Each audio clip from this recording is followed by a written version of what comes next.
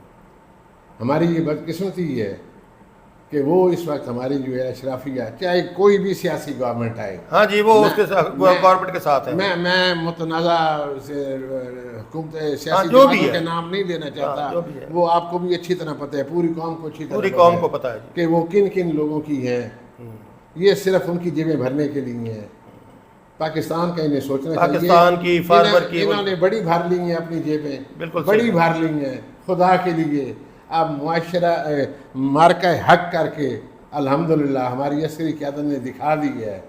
تو خدا کے لیے اب انہیں بھی چاہیے ان کو بھی فیس کر لیں، مارکہ معیشت کے لیے مارکہ معیشت میں اپنا حصہ ڈالیں اور اپنی جیبیں بھرنا بند کر دیں. بالکل صحیح. بدقسمتی سے کتنی بڑی ہماری بیلٹ تھی، کوئی ملک کے لیے قربانی بھی دے ملک کے لیے دے دے دیں. بڑے پیسے بن گئے ہیں ان کے پاس، بہت پیسہ بڑے ہو گیا. پیسے، ان کی کئی نسلوں تک ختم نہیں ہونے. اب یہ جو غریب عوام ہے، اس کے لیے بھی اس کے لیے تھوڑا سوچ بہت لیں. کوئی کر لیں. میں آج کے آپ سے اس ملاقات کا بینیفٹ اٹھاتے ہوئے میں گزارش کروں گا کہ میرے علم میں آئے ہے کہ ضلع رحیم یار خان میں 3 اور شوگر ملیں لگنے جا رہی ہیں. وہ 3 اور شوگر ملیں لگنے کا شہین بھائی مطلب یہی ہے کہ کاٹن تو پہلے مری تو پڑی ہے، اب مردے کے اوپر سے کفن بھی اتار لو. اور آپ جو رحیم یار خان کی خبر دے رہے ہیں نا جی، تو میں آپ کو کھانے وال کی خبر دے رہا ہوں کہ ایک وقت تھا کہ کھانے وال میں 125 کاٹن فیکٹریاں تھیں جی، اور اب میرا خیال ہے کہ 20 سے 21 کاٹن فیکٹریاں رہ گئی ہیں. 100% ایسے ہی، 100% ایسے ہی. تو وہ جو 125 سے جو 20-25 رہی ہیں وہ ان 100 میں شامل ہوں. ہاں، آپ کی کاٹن فیکٹری بھی بیروالا روڈ پہ ہے. چلو میری کو چھوڑ دیں آپ. ہاں جی. ٹھیک ہے. وہ جو 100 کاٹن فیکٹری بند ہوئی ہے اور اسی گاؤں کا 7 والا آدمی جو ہے موٹر سائیکل پر اپنے گھر کے 3 بندے بٹھا کر مزدوری کرنے کے لیے اس فیکٹری میں آتا تھا اور بغیر کسی خرچے کے ڈیلی اپنی اجرت جو ہے پورے خاندان کی 3-4 ہزار روپے کی دیہڑی بنا کر وہ گھر کی جا کر روٹی کھاتا تھا. اب وہ 100 کاٹن فیکٹریاں بند ہونے سے اس کا کیا نقصان ہوا ہے؟ اب وہ بیچارہ اکیلا آدمی کام کر رہا ہے، وہ فیصل آباد، بھائی پھیرو یا کراچی کوٹری میں جا کر کام کر رہا ہے. آدھے پیسے اس کے سفر اخراجات اور بیچارہ تندوروں کی روٹی کھا کر وہ گزارا کر رہا ہے. یہ ایک عام آدمی بے روزگاری بڑی ہے، انڈسٹری بند ہوتی ہے تو بے روزگاری بڑی ہے. پھر اگین میں دوبارہ گزارش کروں گا اپنے اشرافیہ سے کہ خدا کے لیے اب بس کر دیں، اب بس کر دیں. بہت شکریہ ملک صاحب، بہت شکریہ. ناظرین، آپ نے بھی ہماری گفتگو سماعت فرمائی. جو ہمارے حکمران ہیں وہ بھی ہماری باتوں کو سنیں گے اور سارے سنیں گے. سب کو ہم ایک ریکویسٹ کرتے ہیں کہ پاکستان کے بارے میں سوچیں، اپنے کسان کے بارے میں سوچیں. 2 اس وقت سیکورٹیز پاکستان میں کام کر رہی ہیں. ایک ہماری نیشنل سیکورٹی ہے جو پاک فوج کے ہاتھ میں ہے، اور دوسری ہماری فوڈ سیکورٹی ہے جو کسان کے ہاتھ میں ہے. تو یہ مہربانی کریں، جو 2 ہمارے طبقے ہیں یا 2 ادارے ہیں، ایک ہمارا پاک فوج کا اور دوسرا ہمارا جو ایگریکلچر کا ہے، اس کو برائے مہربانی اس کو سپورٹ کریں. اور ایگریکلچر کو اگر آپ سپورٹ کرتے رہیں گے یا اس کو بحال رکھیں گے تو میں یقین سے کہتا ہوں کہ پاکستان میں غذائی قلت نہیں آئے گی. غذائی قلت جب سے کلائمیٹ چینج ہوا ہے تب سے غذائی قلت کے خدشات بڑھ گئے ہیں، پاکستان میں بھی بڑھ گئے ہیں. اور اللہ تعالیٰ پاکستان کو اپنی حفاظت میں رکھے. آمین. اور ملک صاحب بہت بہت شکریہ. آپ کا شکریہ، آپ کا شکریہ. آپ مجھے بلاتے ہیں اور کھل کر مجھے دل کی بات کا اظہار کرنے کا موقع فراہم کرتے ہیں. بڑا نکالنے کا موقع دیتے ہیں. شکریہ جی.